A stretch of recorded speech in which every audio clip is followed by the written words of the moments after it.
William Shakespeare once said, "All the world's a stage, and all the men and women merely players. They have their exits and their entrances, and one man, in his time, plays many parts." Tonight, the team and I are at Axe Theater, built next to a railroad that's carried soldiers to every major war we've been involved in. The fire of 1910 killed many people in Lake Charles. The gentleman who used to live down the road died in a house fire. He used to sell candy and goods to the people that came here to watch the shows.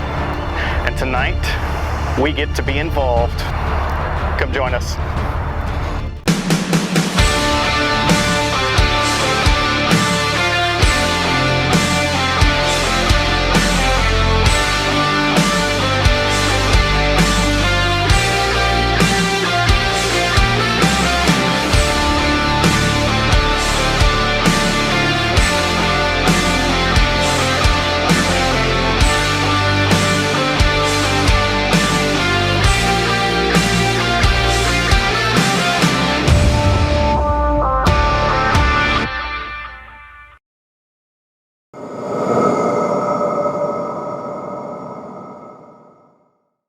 We were able to meet with the vice president of the board, Miss Marky Hebert. Can you tell me, have you ever experienced anything here in this room on stage? Personally, no, I haven't. And I'm here a lot. I'm here a lot by myself sometimes, or just one or two of us at night in the dark, while we're turning the lights off and on. I haven't had any experiences. Sure. Okay. So I heard the train as I started this conversation. You earlier told me that the train has been here for a really long time. Yeah, these tracks were, I don't know when they were built exactly, but this was the railroad. And that train has carried soldiers for every war. Yeah, pretty much. Through here. There's something else about that train too. Yeah, so there's a legend. There was a string of axe murderers in southwest Louisiana, southeast Texas in the early 1900s, and the belief is that the person who committed the murders would have gotten on the train, gotten off, gotten back on, because they're all pretty close to a train track, and it would have been these tracks. And the murder that happened in Lake Charles was not very far from here down the street. The street doesn't exist anymore, so you can't look up the address, but it would have been probably a mile or two that way. So we're in the upstairs projector room, right? These projectors are, God, they got to be 100 years old. Yeah, these are original to the movie house. You open them up, you can still see, that's all the ash from the copper filings that they burned off during projection. That's a pretty ancient relic right here. Yeah. So do you think that this would hold on to some energy? Maybe somebody who used to be up here working the projectors? Oh, I would definitely think so. We had a previous investigation that got a lot of EVPs up here. Oh, okay. They were hunting for a specific person, and a voice, the person was named William, and the voice said, "William's way over there." William, and who is William? So William is the name of a well-known figure in the area. He was called the Candy Man. He actually lived in the boarding house building that's next door, and he died in a fire. What he would do is he would kind of walk in front of the building and sell candy and stuff, like homemade sweets and stuff before movies. Okay. So that's why he's associated with the building for sure. So he was selling candy and popcorn before it was sold in the theater? Basically, yeah. Okay. There was a fire on the first floor and he died from the smoke inhalation. I believe he was in his 70s or 80s. Wow. If somebody dies in a tragic way or in an unexpected way, usually their energy tends to not know where to go. And so it causes what we would call a haunt, right? Do you believe that's what could have happened? Oh yeah, definitely. Is William, known as the Candy Man, still here, trying to make sure patrons get their snacks before the movie starts? Axe Theater, the building itself was built in the early 1900s, I think 1903, and they were a silent movie house until maybe the 50s or 60s, I believe, I'm not sure about that. But we took it over as a performance theater in 1985. These seats were brought in that we have here when it became a performance theater, but the seats in our balcony are original to the movie house. So are the projectors that are up there. The stage has been modified for stage, but it was basically a movie soundstage before. Okay. And while finishing our upstairs interview, Marky shares more about the axe murderer from the train. But there were a bunch of axe murders in the 1910 to 19. It might have been like 1908 to 1911 or 12 or whatever. And there was a family that was murdered in Lake Charles. And the theory is that this man would get on the train and he'd hop off and he'd kill people. And all of his murders track on the train tracks. And there's like the whole thing where this girl confessed to the killings, but it probably wasn't her. There's even a book about this axe murderer from the train. This book talks about the Villisca Axe Murder House, where during the night, 8 people were murdered, including 6 children. All right, Marky, so why am I standing in what looks like a janitor's closet? So the closet seems to have a lot of activity from all of our, previous board members, patrons. Anybody who's reported anything, a lot of times it's either here or upstairs. Okay. They've heard voices. It's been creepy, like when you open it to get something out of it, like someone's in there with you or behind you or something. Even I had a little bit of a thing a few days ago where I came up here to put something in the sink and all the lights were off, and I opened the door and I was like, I'm not standing here, and I just put the paintbrush down and left. Just a creepy feeling. Yeah, just creepy. Yeah. Like something was there almost. And that was in the middle of the day. It was like 10 o'clock in the morning. We had an investigation 10, 11, 12 years ago, and they were sitting right here, and one of the, I think a voice said a person's name, and there were several people. A voice said a person's name during an investigation? Yeah, during an investigation. Audibly? Yes. And they asked what Mark. He said Mark. And they said, which Mark? Because we had several associated with the theater. And a voice said Broussard. And one of the people in the investigation, like with the theater, was Mark Broussard. He was here when that happened. Yeah, so he was pretty scared. He had to leave for a little bit. Are the spirits of Axe Theater still lurking backstage? Are they waiting for a ticket to get a front row seat? Or are they simply playing their part for the audience? So we have a 100-plus-year-old building. We have fires, we have death, we have soldiers, we have a murderer. This is a perfect concoction for a haunt. Do you personally believe this place is haunted? I don't know, because I don't not believe in ghosts, but I've never felt that it was. Are you going to be here with us tonight? Are you going to hang out with us? Yeah, I'll be here. That's great. That's awesome. We'd love to have you as a guestigator. So, have you ever done anything like this before? No, I have not. No? Are you excited? I am pretty excited. Cool. Ghost Hunters is my comfort TV. When I don't know what else to watch, that's what I put on in the background. Excellent. Well, now it's going to be Spirit Guides, right? Yeah, definitely. Definitely. Tonight, one of our guestigators is my dear, sweet friend, Rain Breedlove. Rain, how are you, love? Yeah, I'm good. How are you? Excellent, so excited. So, why did you agree to do this?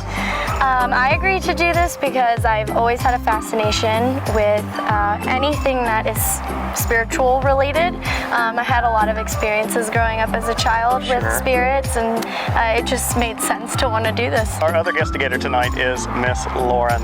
Lauren owns one of the most prevalent studios in town, No Supervision. Lauren, how are you doing? I'm good. How are you? Good. You excited about tonight? Very excited, yeah. Cool. What made you say yes to this? Well, what made me say yes was I knew that I would get to dance on stage again, and when you say stage, I come running. So just can't help it. Yeah, even though I'm scared of ghosts. So who better to have on an investigation of a theater than a performer, right? Right. This girl is absolutely one of the best singers, dancers, teachers, performers I've ever seen. She is phenomenal, and she's right here in Lake Charles, and we're so lucky to have her. You teach at a studio, right?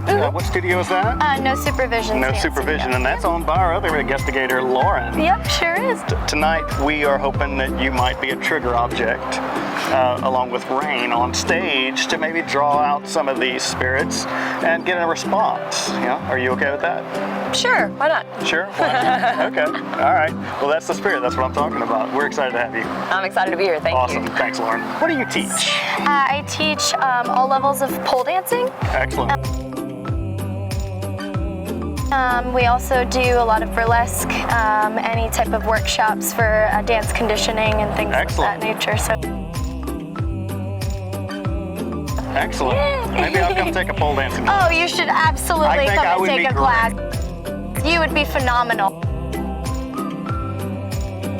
I would rock that pole. Well, we're excited to have you tonight. Tonight's going to be fun, and hopefully you walk away with a new outlook on the other side. 100%. I'm looking forward to it. Excellent.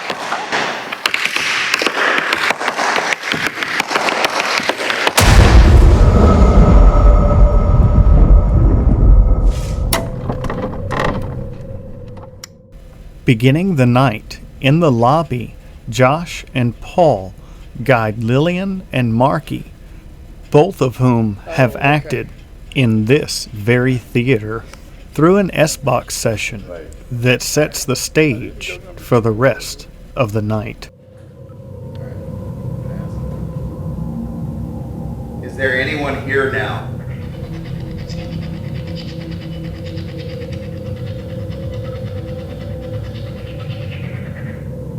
How many of you are there? It isn't until Lillian has the SBox that we get a definitive answer.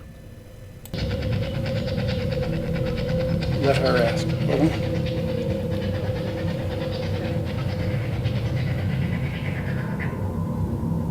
Are you a woman or a man?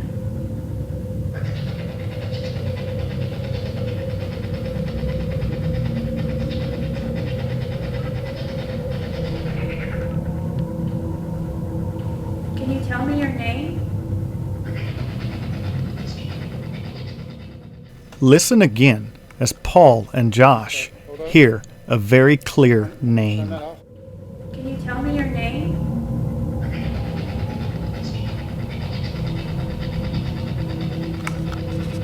Okay, hold up. Turn that off. I heard Stephen. And when reviewing the recording, we do hear the name Stephen. What do you hear? Tell me your name. I heard Stephen.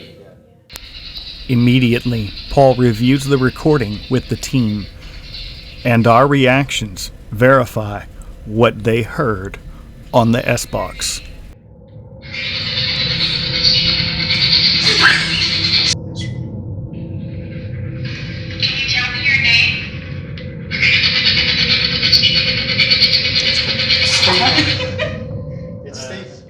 Not wanting to interrupt the amount of evidence we are collecting, we send the same people back to the same location to try and continue collecting evidence. At this point, Marky's senses come to life, and she detects an odor in the room that is not normally present. What did you just say? I smell something terrible. Like, oh, I smelled it upstairs too. I didn't smell it upstairs like you did. I thought it was the curtain because I was sitting right there, so I moved, and then I didn't smell anything, and now I smell it again, and it's like really bad. It's like musty and old. Like a sulfur smell?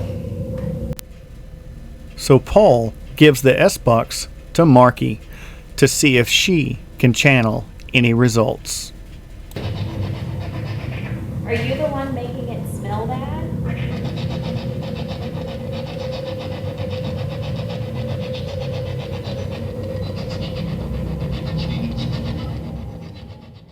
And while it seems like a joke, upon review, we hear the word cheese.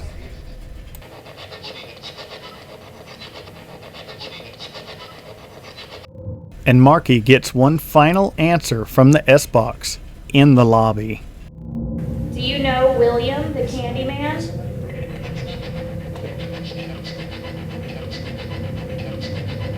Does this mean that William, the Candyman, who died in his own home in a fire, is known by another spirit that also resides at Axe Theater?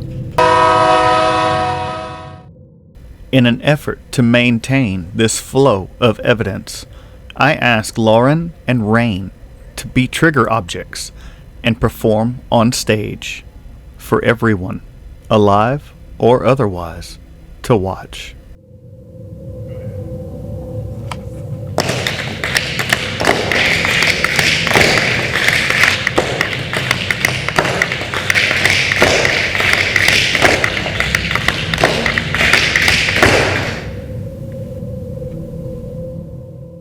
And then the obelisk comes to life.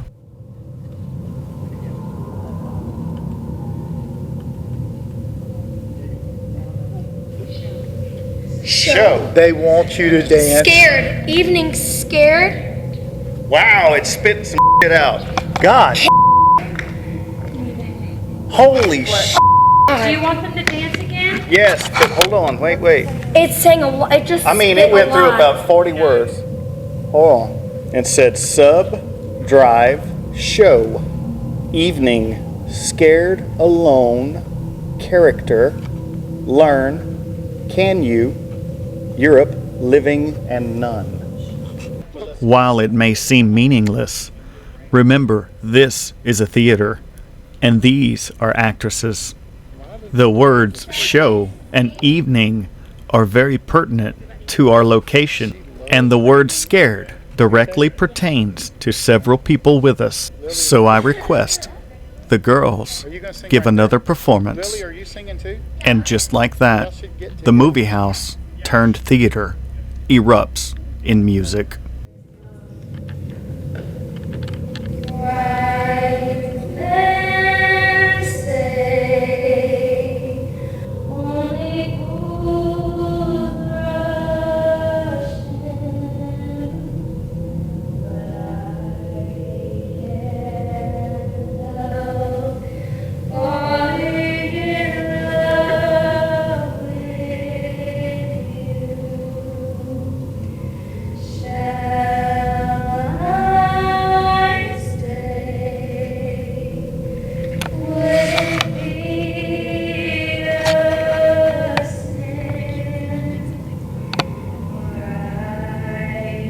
Even Josh showed off his singing skills.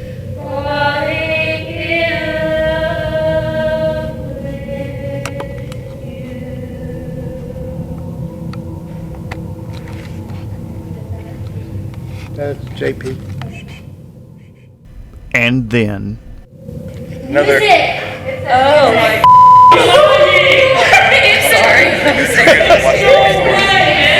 Fixed it. Oh my god, it's the music. What?